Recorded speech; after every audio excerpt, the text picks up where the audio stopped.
അരുണാചലം യാത്ര മാർച്ച് 2-ാം തീയതിയാണ്. ഇതിലേക്കുള്ള രജിസ്ട്രേഷൻ ഇന്നു മുതൽ ആരംഭിക്കുകയാണ്. 4 ദിവസത്തെ ഒരു യാത്രയാണ്. ഒരു ദിവസം അങ്ങോട്ടേക്കും അവിടെ 2 ദിവസം താമസിച്ചുകൊണ്ട് ഉള്ള ക്രമീകരണങ്ങൾ ഒരുക്കിയിട്ടുണ്ട്. നോക്കൂ, ഫൗണ്ടേഷനിൽ നിന്ന് തന്നെ വണ്ടിയും കാര്യങ്ങളും എല്ലാം അറേഞ്ച് ചെയ്ത് എല്ലാവരും കൂടി ഒരുമിച്ചുള്ളൊരു യാത്രയാണിത്. ഞാനും നിങ്ങളോടൊപ്പം ഈ യാത്രയിൽ ഉണ്ട്. അവിടെ വെച്ച് മാത്രമല്ല മീറ്റ് ചെയ്യുന്നത്. നമ്മൾ കാലടിയിൽ നിന്ന് ശൃംഗേരിയിൽ നിന്ന് യാത്ര പുറപ്പെടും. സമയം കാര്യങ്ങളുമൊക്കെ അറിയിക്കും. രജിസ്ട്രേഷൻ ചെയ്തതിന് ശേഷം തിരിച്ചും കാലടിയിൽ തന്നെ കൊണ്ടുവന്നിറക്കും. അരുണാചലത്തിൽ ചെന്നിട്ട്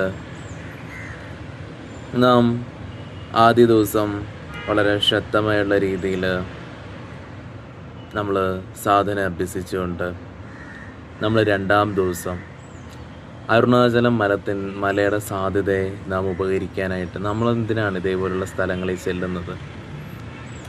വെറും ഒരു ടൂറ് മാത്രം അല്ലല്ലോ. നമുക്ക് നമ്മുടെ ഊർജത്തെ, നമ്മുടെ പ്രാണശക്തിയെ വർദ്ധിപ്പിക്കാൻ വേണ്ടിയിട്ടാണ്. എന്നാൽ മാത്രമാണ് നമ്മുടെ മാനസികപരമായും നമ്മുടെ ആത്മാവിൻ്റെ ഒരു തൃപ്തി നമുക്ക് അനുഭവിക്കാൻ കഴിയുള്ളൂ. നോക്കൂ, അരുണാചലം മല നിൽക്കുന്നത് തന്നെ 2 നാഡികളുടെ ശക്തമേറിയ ഊർജത്താലാണ്. ഇടയും പിങ്കളയും. നാം ശിവ പാർവതി എന്ന് പറയും, അർദ്ധനാടീശ്വര എന്ന് പറയും. ഈ 2 നാഡികളും സംഗമിച്ച് നിൽക്കുന്ന അത്രയും ഊർജമുള്ളൊരു മലയാണ് ബോധത്തിലേക്ക് ലയിക്കാൻ കഴിയുന്നത്.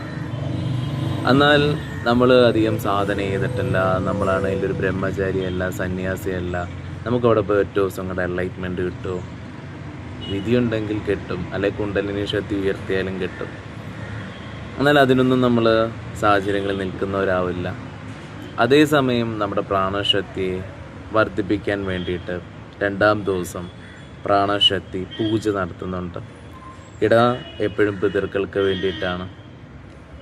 അതേപോലെ തന്നെ പിങ്കള സൂര്യന് വേണ്ടിയിട്ടാണ്. നമ്മുടെ പ്രാണൻ്റെ അനുഭവങ്ങളെ ഏറ്റവും മനോഹരമാക്കി തീർക്കാൻ.